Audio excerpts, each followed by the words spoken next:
Advances in technology and the emergence of green economies will further disrupt labor markets in the coming years and turn retraining workers into one of the highest priorities for businesses and governments.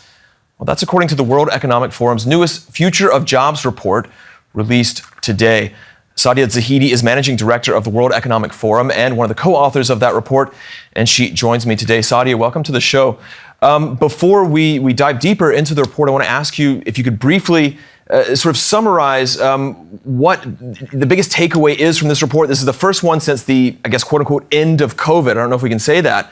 What should we take away from it? I think it's obviously been a very disruptive period, but there is more disruption to come. That's essentially what we find, with a quarter of jobs likely to go through some kind of a change, about 12% likely to decline, and about 10% that are likely to grow. All right, so a lot of disruption in this report. I want to talk about one of the first points that I saw in this report is this idea of divergence within labor markets based on skill. Now, we know that there's always been a gap in incomes and in outcomes for workers based on skill level. Higher skilled workers tend to earn better than lower skilled workers. Should we be concerned that that gap is getting bigger and bigger with new technologies and that, in fact, it's becoming a gulf? I think it's very clear that there is a hollowing out happening of the labor market based on skills levels. In the last few years, it's really been about this concern around industrial robots displacing those that work in factories, for example. Now, to some extent, there's been that displacement, but to some extent, there's also been a lot of growth in terms of the advanced manufacturing workforce. A very similar pattern is now emerging when it comes to artificial intelligence, where those that are at the lower end of the skills around administrative and secretarial work now risk being disrupted by AI, especially generative AI. And at the same time, there's a lot of growth in higher value add roles. So we're seeing a very similar inflection point now. And so there is some of that risk, but the net result is still positive when it comes to technology impacting jobs. You mentioned this disruption, that is this idea that jobs are going away, jobs are coming in due to factors such as technology, the green economy taking root. Why is it that we see a net positive instead of a net negative when we look at, for example, automation? That's obviously something that's in the headlines. We look at what's happened with generative AI. I imagine a lot of viewers have the feeling that there are going to be fewer jobs because they might be taken over, especially on the lower skill level. Yeah, so this is where half of the companies that we surveyed actually expect technology to be a net job creator, and about a quarter expect technology to be a net job destroyer. So overall, I think the outlook is positive rather than negative, especially when it comes to overall numbers. And I think in part this is because of the possibilities of the application. So some of the largest gains in jobs are going to come, for example, from the agriculture sector, about 4 million new jobs. Some of the largest gains are in education, about 3 million new jobs. When it comes to the green revolution, about 1 million new jobs. And each one of these roles is going to be in part enabled by these technologies. So I think it's not quite as simple as technology taking away people's jobs. There's a lot of additional augmentation and growth across sectors that technology will also create. When we talk about sectors like education and agriculture, areas in which we might see more job production in the years ahead, as you just said, what kind of quality jobs are these going to be? Teaching, for example, has not generally been a high-paying job. So we're going to see more people shifting into new jobs produced in that area, but at the same time, they may be taking a step backwards in terms of quality of life, quality of livelihood. Some of the highest growth in teaching is coming from vocational education teachers, as well as university and higher education. These tend to be higher paid roles than, for example, primary and secondary school teachers. But that is not to say that there shouldn't be a societal investment in upgrading, for example, the wages in teaching, in nursing, and some of the other professions that have traditionally been undervalued but are actually critical, especially if we're going to develop the human capital in future generations that prepares them for the future of work. Your report lists some of the job titles that could be affected. That is, those that could increase and those that we're less likely to see as we move forward. I want to go through a few of those job titles that we might see less of. are generally in the secretarial and administrative roles, such as banking tellers, clerks, postal clerks, cashiers, ticket clerks, data entry clerks. Now compare that to job titles we might see more of. They're largely technology-related, AI and machine learning specialists, sustainability specialists, that's more green economy, business intelligence analysts, and information security specialists. So as you've been saying, there are opportunities for job growth, provided that people can retrain. This seems to be a big point of this report. Are businesses and governments preparing for this massive training burden that they'll need to take on?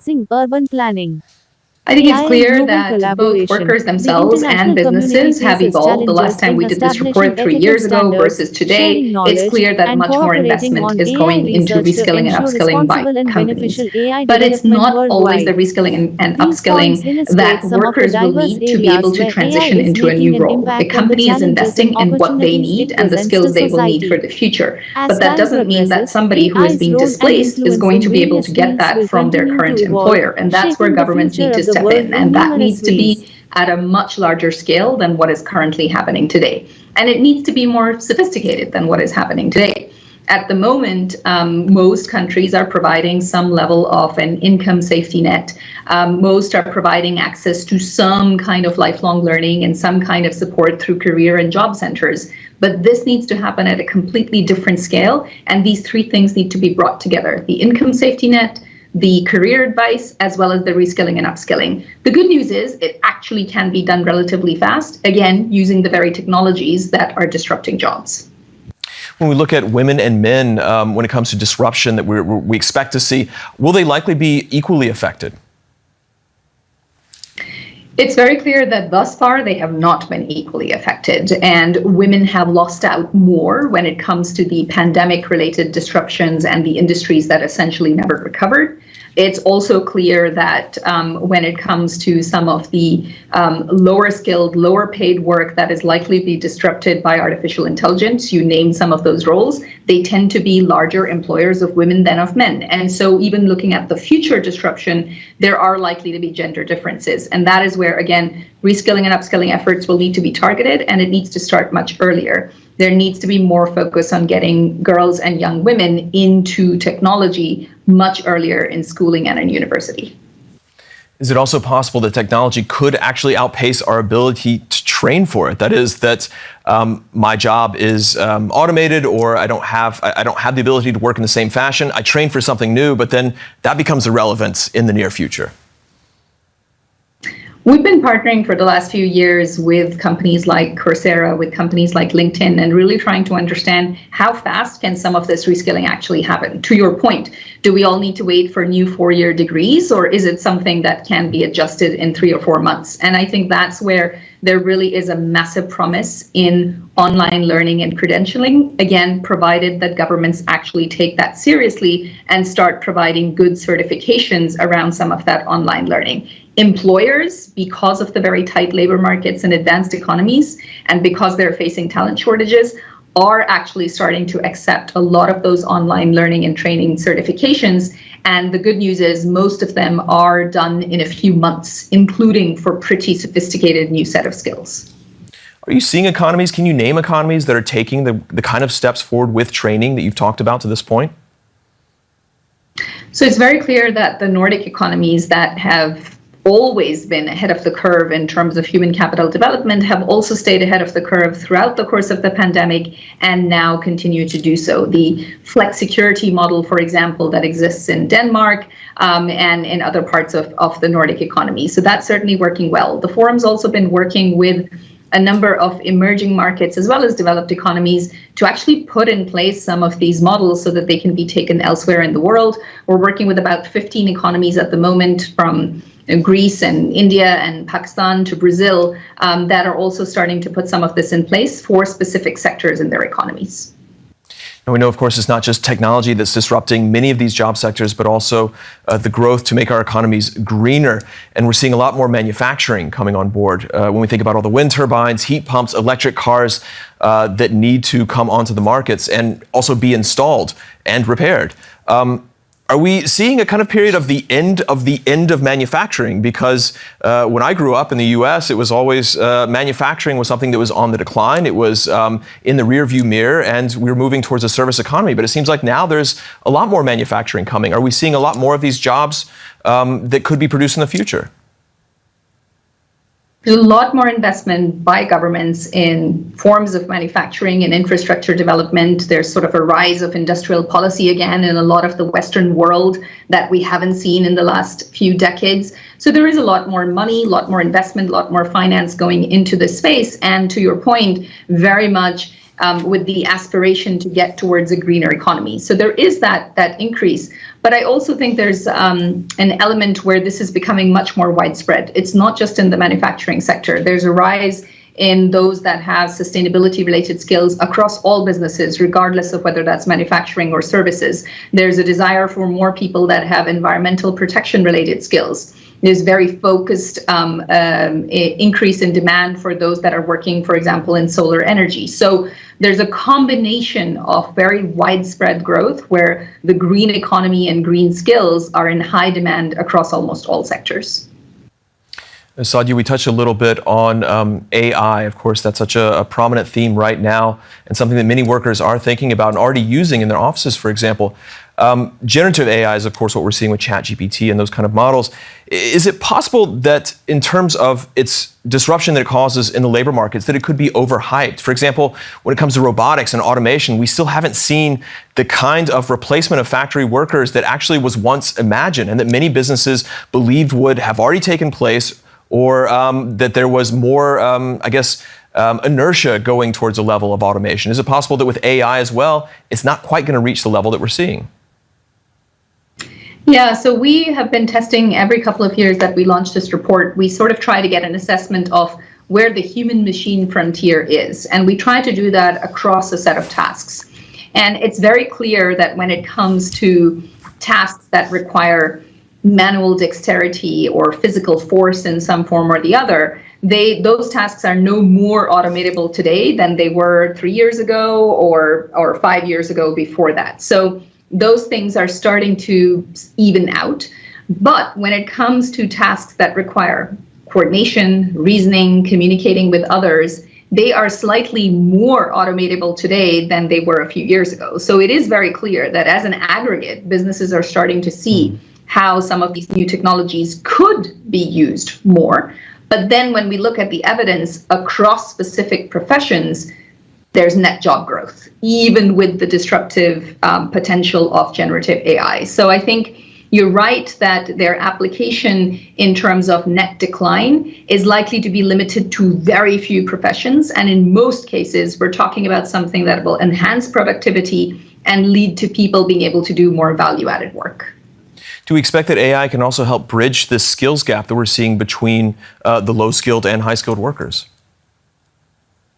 A lot of online learning and training providers do already use artificial intelligence in some form or the other to be able to support online learning and training. There's also been some very interesting studies in just the few months that ChatGPT has existed. Eric Brynjolfsson in the US has done a study around call centers and what happens when lower skilled workers in call centers are using support from ChatGPT versus higher skilled workers. And essentially what it does is it allows for a faster transferring of skills, better responses from some of those that are working in that profession. Now that's one study, one profession, but I think there's an interesting use case there that helps show that in general, artificial intelligence should be able to help upskill people a little faster so that then they can spend more of their time on critical and analytical thinking. We talk, of course, about the labor market of the future and how some jobs could be displaced. Many more will come on as well. At the same time, we're seeing right now, especially amongst high-income countries, we're seeing that there's a need for talent, that there's actually a deficit of talent for many companies. And according to your report, that could actually put the brakes on a lot of growth. Is there a bright side to this kind of tight labor market that we're seeing in many of these countries, in that it could be more inclusive in terms of what working looks like, in terms of tapping the labor market for groups that used to be forced out earlier? So one of the clear messages that comes out from the report is that companies are starting to take diversity, equity, and inclusion very seriously, not only because of the social good that it creates, but also because they are looking for talent. And so they're looking into pools that they maybe wouldn't have looked at as much as they're currently doing. About 70% of them are planning to engage many more women as part of their DEI programs. About 60% are looking at youth, about 50% are looking at people with disabilities, and they're looking to bring much more of that talent in. A second element is that companies are starting to look beyond the very traditional signals of who has a good skill set. So instead of looking at previous employment and instead of looking at their degree, which may have been completed 10 years ago, they're actually testing people for skills, using artificial intelligence in part to look for those skills and for keywords within their CVs once they're in, to help reskill and upskill them rather than expecting to buy talent directly from the market. So I think there are some overall positive results because of the tighter labor markets, because businesses are investing very differently in skills and skills-first approaches, and investing very differently in diversity, equity, and inclusion.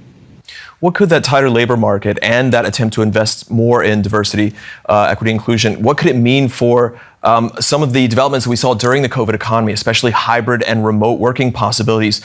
These are applications that offer many more workers the opportunity to come into the labor market, for example. But we've also seen that some businesses have tried to move away from them. They say they want more employees back in the office. What's the balance that we're seeing when it comes to hybrid and remote? Do we know that yet? I think it's hard to make a prediction for the next 4 years, because if we look back at the last 3 years, so much has changed there. But we have asked companies to tell us more about their particular policies. Most are planning to keep some version of hybrid work in place. And I think that can indeed be very good news for more diverse workforces, as long as the criteria for wages, for promotions, also remain equal, and that there isn't an expectation that only those that are in person will then have access over time to higher wages and promotion opportunities. So I think there's a balance to be struck. While hybrid work can be good from the get-go for minorities, for women, for those that have care responsibilities, on the other hand, we have to make sure then that that doesn't lead to bias in the workplace afterwards. All right, we'll have to leave it there. That is Sadia Zahidi. She is Managing Director of the World Economic Forum and a co-author of the newly released Future of Jobs report. Sadia, thanks so much for your time.